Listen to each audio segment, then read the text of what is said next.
तमाम लोग धर्म और कर्म पर बहुत ज़्यादा विश्वास करते हैं, खासकर तब जब हम किसी विपत्ति या किसी परेशानी में फंसे होते हैं। ऐसे में हम भगवान को और अल्लाह को बहुत ज़्यादा याद करते हैं और हमारी इसी कमज़ोरी का कोई ना कोई फ़ायदा उठाकर हमारा इस्तेमाल करता है। आज की जो सच्ची घटना मैं आपको सुनाने जा रहा हूँ, इस सच्ची घटना में भी कुछ ऐसे ही होता है। कमज़ोरी थी, परेशानी थी, दुख में थे और इसी दुख का, इसी कमज़ोरी, इसी परेशानी का फ़ायदा उठाते हुए कुछ इतना फ़ायदा उठाया जाता है कि बस उनकी इज्जत, उनके आबरू सब कुछ लूट जाती है, बर्बाद हो जाते हैं। एक दो नहीं, परिवार के ही 3 खास रिश्ते थे, तीनों के साथ ही ऐसा होता है। और जब इस परेशानी की शिकायत को लेकर थाने जाते हैं तो पुलिस उन्हें टरकाकर भगा देती है, कहती है कि तुम जाओ यहाँ से। बस बार बार चक्कर काटना उन्हें इतना परेशान कर देता है कि तब कहीं मजबूर होकर परिवार का एक सदस्य एक वीडियो बनाता है और वो वीडियो सोशल मीडिया पर कुछ इस कदर वायरल होता है, तब कहीं जाकर पुलिस की और प्रशासन की आंखें खुलती हैं। और आंखें खुलने के बाद जब लोगों को इस बात की सच्चाई सामने आती है तो लोग हैरान हो जाते हैं, परेशान हो जाते हैं कि हम लोग क्यों धर्म कर्म के चक्करों में फंस जाते हैं, क्यों लोग हमारा फायदा उठाते हैं। आदाब, नमस्कार, सत श्री अकाल। मैं उस्मान सैफी। आज की जो सच्ची घटना मैं आपको सुनाने जा रहा हूँ, ये सच्ची घटना है उत्तर प्रदेश का एक जिला है गोरखपुर और इसी जिले का एक थाना लगता है कैंपियरगंज। दरअसल इसी कैंपियरगंज थाने का एक गांव है मछली वाला गांव। इसी इलाके की ये सच्ची घटना है। दरअसल एक महिला गांव के ही एक तांत्रिक के पास गई थी। वहां पर बहुत सारी भीड़ लगी हुई थी, पहले से ही महिलाएं, आदमी, जिसकी जो दिक्कतें थी, परेशानी थी धर्म और कर्म से संबंधित, वो सभी आकर अपनी उस परेशानी का हल ढूंढने के लिए उस तांत्रिक बाबा के पास थे। जैसे ही उस महिला का नंबर आता है तो उस महिला से तांत्रिक ने कुछ देखते ही अपनी आंखें बड़ी बड़ी कर लीं और बड़ी बड़ी करते हुए कहा कि तुम्हारा इलाज मैं नहीं कर सकता, तुम तो बहुत बड़े संकट में हो, बहुत बड़ी परेशानी में हो, विपदा में हो। वो कहती है, महाराज क्या बात है, क्या परेशानी है, कुछ तो देख लीजिए। घर में बहुत बड़ी संकट आया हुआ है, आर्थिक संकट। ऐसा लग रहा है कि बीमारी ने बिल्कुल घर पकड़ लिया है, बीमारी घर छोड़ने का नाम ही नहीं ले रही है। जो ये बात महिला उस तांत्रिक की तरफ बता रही थी, तांत्रिक ने साइकोलॉजिकल उस महिला के चेहरे को पढ़ लिया था कि ये महिला वाकई बहुत ज़्यादा परेशान है। और जब इस तांत्रिक ने उस महिला से कहा कि तुम्हारा इलाज तो हो जाएगा लेकिन पैसे बहुत ज़्यादा लगेंगे, शायद तुम खर्च नहीं कर सकती। जब ये बात महिला के कानों तक पहुंचती है तो महिला कहती है, हम तो पहले से ही बहुत ज़्यादा टूटे हुए हैं, बहुत ज़्यादा बिखरे हुए हैं, आखिरकार हम करें तो क्या करें। तब वो कहता है कि ठीक है, तुम्हारे पैसे कुछ कम हो जाएंगे, समस्या भी कम हो जाएगी, मैं कोशिश करता हूँ, तुम्हें फिर आना होगा।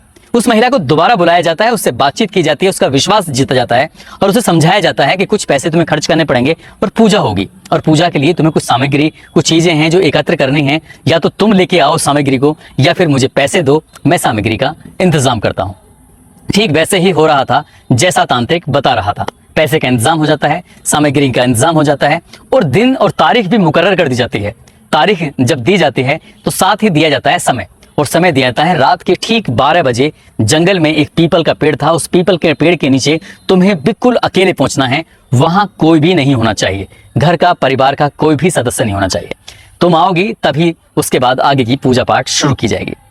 महाराज जी यानी कि बाबा जी पहले से ही बैठे हुए थे, तांत्रिक जी, और तांत्रिक जी ने उस पेड़ के नीचे बैठकर पूरी अपना पूजा पाठ का इंतजाम कर रखा था। वो महिला बताए हुए निर्धारित समय पर पहुंच जाती है और पूजा पाठ शुरू हो जाती है। पूजा पाठ जैसे ही शुरू होती है, इसी बीच में उसने थोड़ा सा प्रसाद निकालता है और प्रसाद निकाल कर उस महिला के दोनों हाथों पर रख देता है। दोनों हाथों पर रखने के बाद वो महिला से कहता है कि धीरे से इस प्रसाद को खाओ। ठीक वो वैसे ही करती है क्योंकि बहुत ज़्यादा डरी हुई थी, परिवार में जो संकट, परिवार में जो मुसीबतें आई हुई थी। जैसे वो प्रसाद खाती है, कुछ ही क्षणों बाद उसे पता नहीं था कि वो कहाँ है, जंगल में है या घर में है या उसके साथ क्या हो रहा है। कुछ घंटों के बाद जब उसकी आंखें खुलती हैं तब उसे पता चलता है कि कुछ उसके साथ शायद गलत हुआ है। यहाँ पर बात खत्म नहीं होती है, वो उसे समझाता है, कहता है कि तुम्हें कुछ ऐसा भारीपन सा महसूस होगा, ऐसा लगेगा जैसे तुम्हारा शरीर थक रहा है, ऐसा लगेगा जैसे तुम्हारे साथ किसी ने कुछ गलत कुछ किया है। जब ये बात उसको, महिला को समझाई जाती है तो उसकी समझ में आती है, क्योंकि वो अभी तक तांत्रिक पर विश्वास कर रही थी।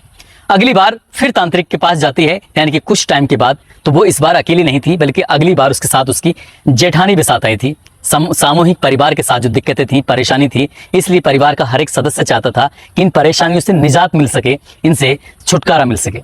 जब जेठानी साथ में आती है तो देवरानी से कहीं ज़्यादा खूबसूरत जेठानी थी, और तांत्रिक उसको देखने के बाद कहा कि देवरानी पर इतनी मुसीबत नहीं है जितनी मुसीबत जेठानी के ऊपर है।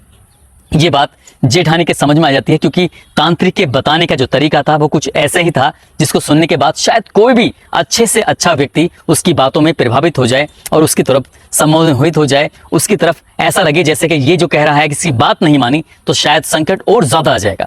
ऐसा ही होता है जैसे देवरानी के साथ होता है। उसको भी टाइम दिया जाता है और टाइम देने के बाद उसको भी उसी पीपल के पेड़ के नीचे बुलाया जाता है ठीक रात के 12 बजे, और पूजा पाठ शुरू होती है। जेठानी आती है और जेठानी के आने के बाद उसके साथ भी वो वही करता है और उसके साथ उससे ज्यादा हरकतें करता है। उसके शरीर के एक एक कपड़े को उतार कर उसके साथ वो दुष्कर्म जैसी घटना को अंजाम देता है, और जब तक वो थक नहीं जाता, जब तक वो उसके साथ ऐसे ही करता रहता है।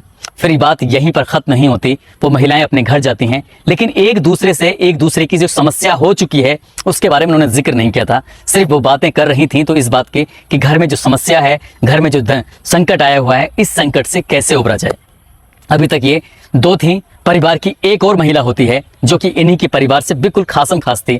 वो महिला भी तांत्रिक के पास ऐसे ही अपनी समस्या लेके जाती है, और समस्या ले जाने के बाद जब उसके साथ भी वही हरकत जो देवरानी और जेठानी के साथ होता है, तब उस महिला को कुछ थोड़ा होश था, और होश आने के बाद उस महिला ने उन दोनों देवरानी और जेठानी से बातचीत करते हुए कहा कि शायद मुझे ऐसा लगता है कि तांत्रिक ने हमारे साथ यानी कि मेरे साथ कुछ गलत किया है। उसने ऐसा पूरी प्रक्रिया जो तीसरी महिला होती है वो देवरानी और जेठानी को बारी बारी से बताने की कोशिश करती है, तब उनके समझ में भी आता है कि शायद उनके साथ भी ऐसा ही हुआ है।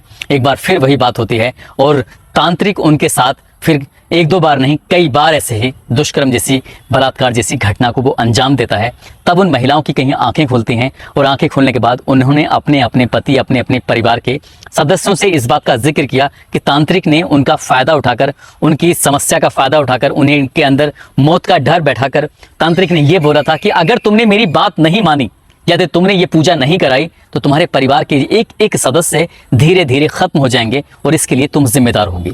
जब ये बातें उन महिलाओं से कही जा रही थी तो महिलाएं डर जाती हैं, और डरने के बाद उनके साथ ऐसे ही जब रेप होता है, बलात्कार होता है, और ये बात जब घर वालों के समझ में आती है तो घर वालों ने बिल्कुल भी रिस्क नहीं लिया, सीधा वो नज़दीकी पुलिस स्टेशन जाते हैं, और वहाँ जाने के बाद उस तांत्रिक की जो हरकतें थीं, जो उसकी गंदी बातें थीं, वो सारी बात जाकर बताते हैं। लेकिन पुलिस वाले जो होते हैं इस मामले को कतई भी गंभीरता से नहीं लेते, और इन्हें कहीं ना कहीं टरका देते हैं, परेशान कर देते हैं। जब ये बात जिन्हें परेशान करते हैं, टरका देते हैं, पुलिस वाले सुनते नहीं हैं। यही सही कहा है किसी ने कि पुलिस को लेकर जो लोगों की अमून राय होती है वो ज़्यादा अच्छी नहीं होती है, और वजह यही है कि कोई व्यक्ति कितने ही दुख में, कितनी ही परेशानी में पुलिस के पास जाए, पुलिस उसकी पहली बार में सुनती ही नहीं है, उसको डांट कर फटकार कर भगा देती है।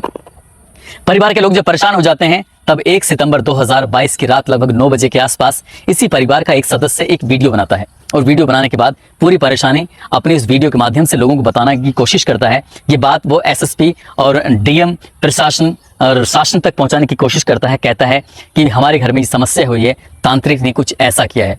धीरे धीरे वो वीडियो सोशल मीडिया पर अलग अलग व्हाट्सएप के ग्रुपों में जब तैरने लगता है, जब यही बात एसपी, डीएसपी, एसएसपी तक पहुंचती है, उच्च अधिकारियों तक पहुंचती है, तब कहीं जाकर अधिकारियों की नींद टूटती है, और अधिकारी इस मामले को गंभीरता से लेते हुए तहरीर के आधार पर मुकदमा दर्ज कराते हैं। और मुकदमा दर्ज कराने के बाद जो आरोपी होता है तांत्रिक श्याम बिहारी, उसको गिरफ्तार किया जाता है। जब इस मामले की पड़ताल की जाती है तो ये बात बिल्कुल सच पाई जाती है, क्योंकि इस व्यक्ति ने इन 3 महिलाओं के साथ बलात्कार पर बलात्कार किया था, बारी बारी से इनका फायदा उठाया था। पुलिस की कोशिश है कि इस व्यक्ति के पास, यानी इस तांत्रिक के पास, इस बाबा के पास बहुत सारी औरतें, बहुत सारे लोग ऐसे ही आते जाते रहे हैं।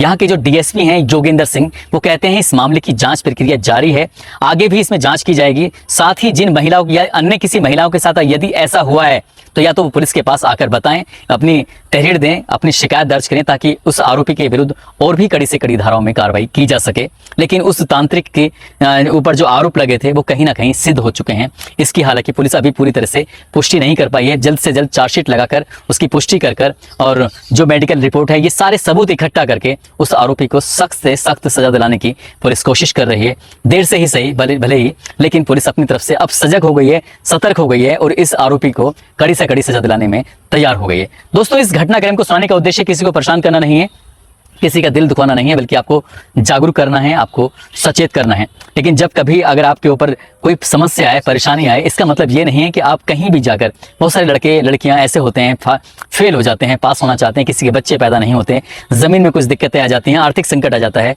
तब ऐसे मामलों में लोग तांत्रिक की ओर, बाबाओं की ओर रुख करते हैं, मौलवियों की ओर रुख करते हैं और वो उसी का फ़ायदा उठाकर कहीं ना कहीं आदमी के साथ छल करते हैं। इसलिए ऐसे ना चले जाएं, क्योंकि इनके पास ऐसा कुछ नहीं होता है। अगर इनके पास कुछ होता तो सबसे पहले ये अपना भला करते।